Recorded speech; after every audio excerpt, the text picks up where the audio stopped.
Les chats sont des animaux magnifiques, mais ils conservent une certaine aura de mystère. Aujourd'hui, dans cette vidéo, je réponds à 3 de vos questions sur les chats, dont cette fameuse histoire de concombre. Check it out!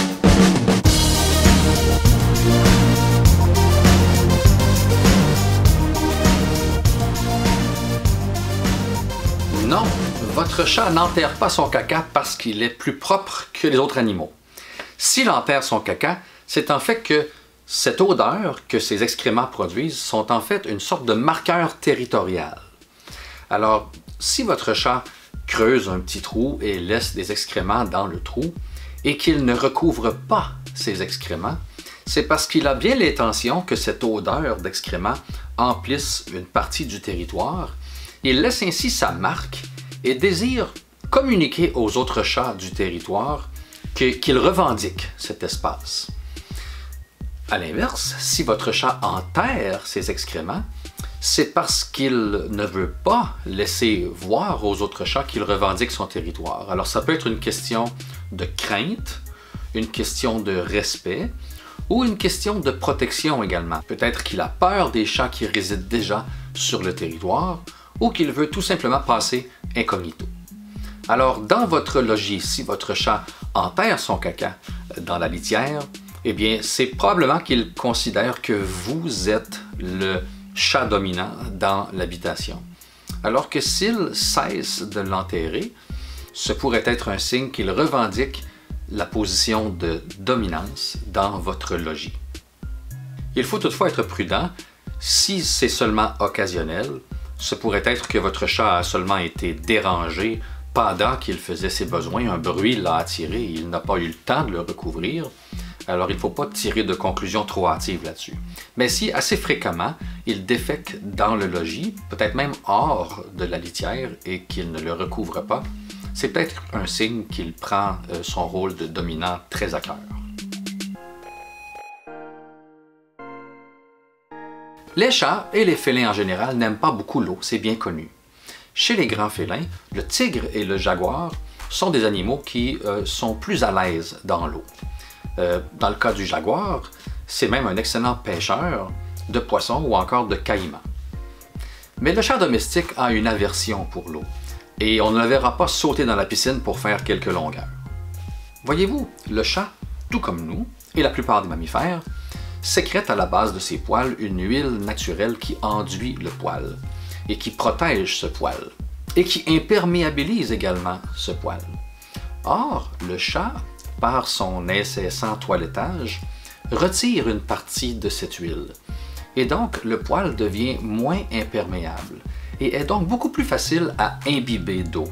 C'est la raison pour laquelle lorsque un chat tombe par mégarde dans la baignoire et qu'il en sort très rapidement, on a l'impression qu'il a le poil entièrement collé sur sa silhouette le long de son corps. C'est que ses poils étant plus secs ou moins bien protégés par l'huile naturelle qu'il sécrète, sera plus imbibé d'eau et collera sur son corps. C'est un peu comme si nous sautions dans le lac ou dans la piscine avec nos vêtements. Ce serait très inconfortable, on a cette vague impression de sortir de l'eau avec le maillot qui nous colle sur le corps et c'est pas très agréable. Et c'est la raison pour laquelle le chat n'aime pas ces épisodes, ces petites visites dans l'eau. Mais ce n'est pas tout. L'eau a des propriétés thermiques particulières qui font en sorte que lorsqu'elle se retrouve sur notre peau, elle nous rafraîchit. D'ailleurs, c'est tout l'intérêt de la transpiration chez l'humain, c'est-à-dire de placer une pellicule d'eau à la surface de la peau pour nous rafraîchir. Ou encore, la raison pour laquelle la plupart des humains, lorsqu'ils ont chaud, veulent aller se baigner dans la piscine, dans le lac ou dans la rivière pour se rafraîchir. Or, le chat domestique est originaire de régions désertiques, du nord de l'Afrique et du Proche-Orient. Et donc, il est un peu plus sensible aux températures plus fraîches et cette sensation de froid sur sa peau est peut-être plus inconfortable pour lui que pour nous. Alors, ça peut être aussi une autre raison pour laquelle votre chat n'aime pas beaucoup l'eau. Et maintenant pour cette fameuse histoire de concombre. Alors, on a vu tous des images ou des vidéos qui peuvent nous faire sourire, où un chat est en train de manger tranquillement, on dépose un concombre derrière lui, et lorsqu'il se retourne, il bondit par surprise, Et de là la conclusion que certaines personnes tirent qui disent que peut-être que les chats ont peur des concombres.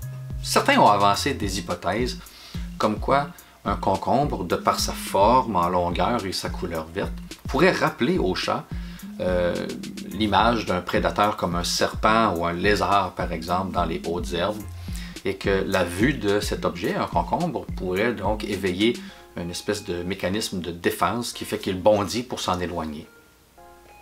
Et il est vrai que plusieurs mammifères ont une aversion naturelle pour les créatures vertes et rampantes au sol. Mais certains chats ont aussi peur d'objets qui ont d'autres formes. Alors, un simple mouchoir, par exemple. Alors, il y a peut-être une autre explication pour cette drôle de réaction que les chats ont en présence d'un concombre. Quand on y songe, nous aussi, nous pouvons sursauter parfois. Et lorsqu'on sursaute, c'est parce que nous avons été surpris. Nous avons été mis en présence d'un bruit ou d'une vision qui n'était pas attendue à ce moment-là.